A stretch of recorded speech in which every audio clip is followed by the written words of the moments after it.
human beings will only operate to the far level of their understanding of how they've grasped life's trajectory.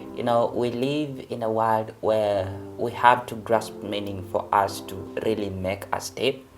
And that's what TVs do, that's what radio does, that's what social media is all about. Most of the people scroll on social media to look for something interesting to keep them engaged. But I'm here to give you more than that.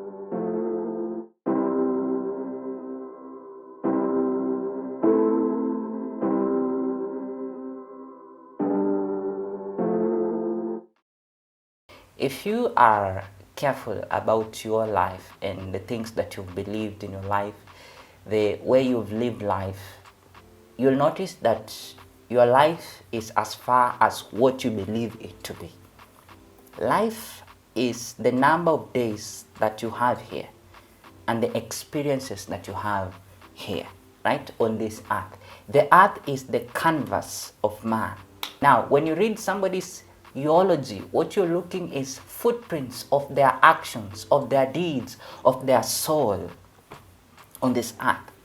We're going to slowly move towards the meaning of life, because this is just a definition of life. It's not the meaning itself, but if we have to structuralize that definition so that somebody can understand it well, then we can say that life is the number of days that you are here and the experiences that you have in each of those days.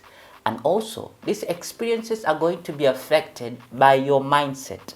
What are the ideas that you've stored in your mind? And then the things that are happening in another realm. Of course, we are in the physical realm. And when I'm recording this content is getting into the electronic realm or the internet realm. And which we always say that the internet never forgets. Now that's another realm. So realms are windows through which we can view certain realities. And realities are structures of continuation of experiences. So God created time so that experience can exist. But also that experience is limited to this earth. There is also another reality which has another kind of experience. But what is common between that reality that God exists and this reality of the earth is that both realities have principles and laws. For instance, in the spiritual realm, we know that God Almighty, the God of the Hebrews, who is also the Christian God, or who is the father of Jesus, when Jesus is the Son of God, and of course, so this God called Yahweh is the order of the spiritual realm. Okay, he's the Almighty of the spiritual realm. He is the creator of what exists there, and he's also the creator of what exists here. But in his realm, righteousness, following laws and principles, being aligned with him, that's what guides the existence of that realm. But in this natural realm, there are principles that guide how we interact with nature. And we can summarize that through science when we study physics. Like for instance, gravity. If you jump from a high building and there is nothing to hold you, of course you'll fall down and break your knee. Why? Because the force of gravity is going to suck you down.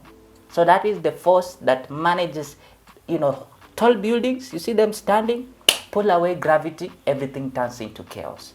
Light and darkness, the sun rises, the moon shines at night. Those are things that have been principled. The revolution of the earth to bring up the seasons, the rotation of the earth to bring out the day and night.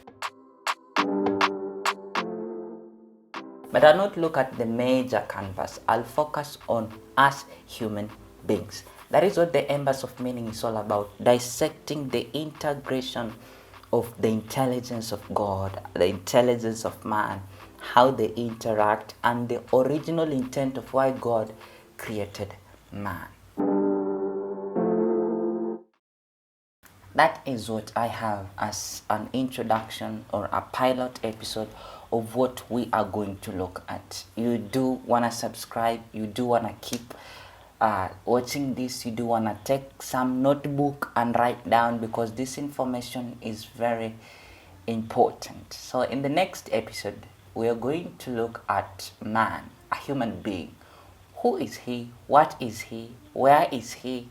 And how is he all the WH questions that we are always taught in journalism. Hey, journalists, I'm talking to you. We're going to use that to dissect man, and I'm going to help you find out why you might be stuck in some state that you cannot really get out of.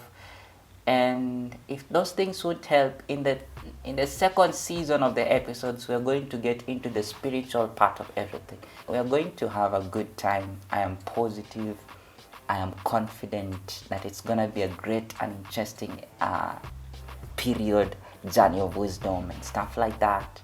So make sure you hit that subscribe button now.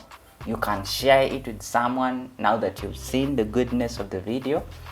And if this knowledge is gonna be great, of course it's gonna expand. And if it's from God, just like he said in his word, a brook shall become a stream shall become a sea, and the sea shall become an ocean.